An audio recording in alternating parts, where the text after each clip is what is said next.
Maka ya dari sudut pandang ini ya begitulah Putin merasa dalam banyak analisis dikatakan ingin memperluas kembali atau menghadirkan kembali kejayaan Rusia masa lalu, ya, yaitu dari sisi teori politik itu bisa dipahami, gitu ya.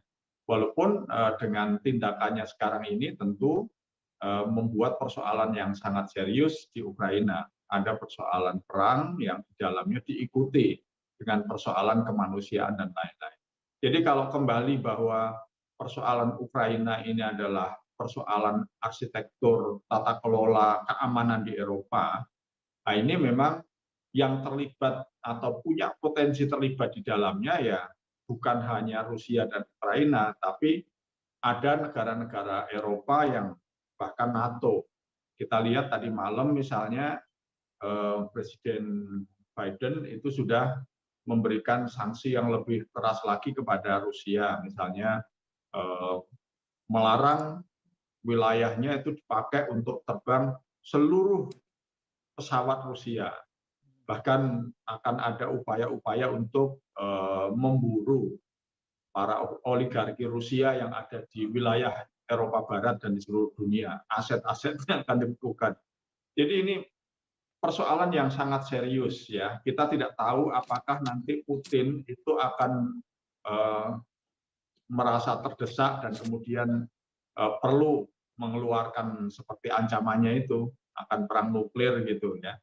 Jadi ini akan seberapa serius ya kita akan lihat. Walaupun kemarin ada titik terang misalnya sudah ada perundingan antara Ukraina dengan Rusia. Setidak-tidaknya mungkin ke depan akan ada jalan keluar yang ya paling tidak itu bisa menutup muka semua pihak gitu ya, tidak win-win tapi tidak lose-lose juga gitu. Tidak menang-menang tapi tidak kalah-kalah. Sehingga itu yang kita harapkan ya.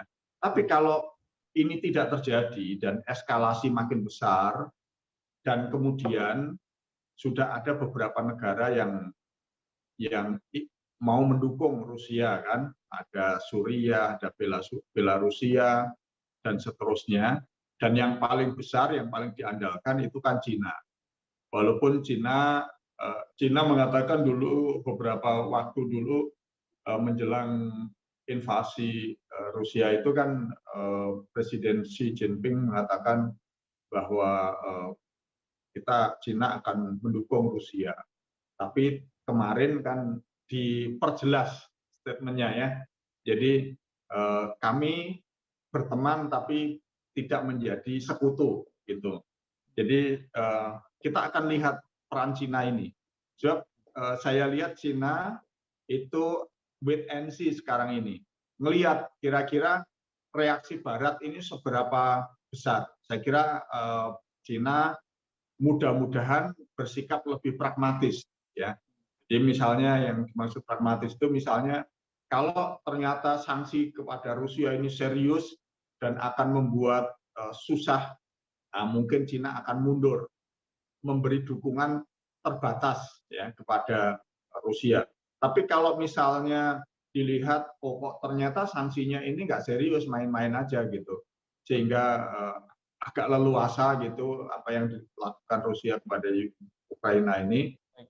Terus kemudian Cina terdorong, terangsang untuk ikut berpetualang dan membuat front baru di sebelah timur yang sekarang ini sudah menjadi hotspot, titik panas, misalnya Taiwan gitu.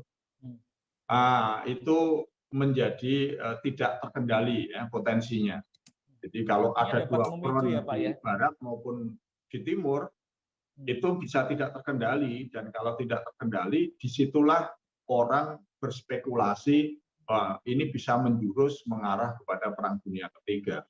Ya, tapi ya kita berharap ini bayangan-bayangan anda-anda itu tidak terjadi. Terima kasih sudah nonton. Jangan lupa like, subscribe, dan share ya.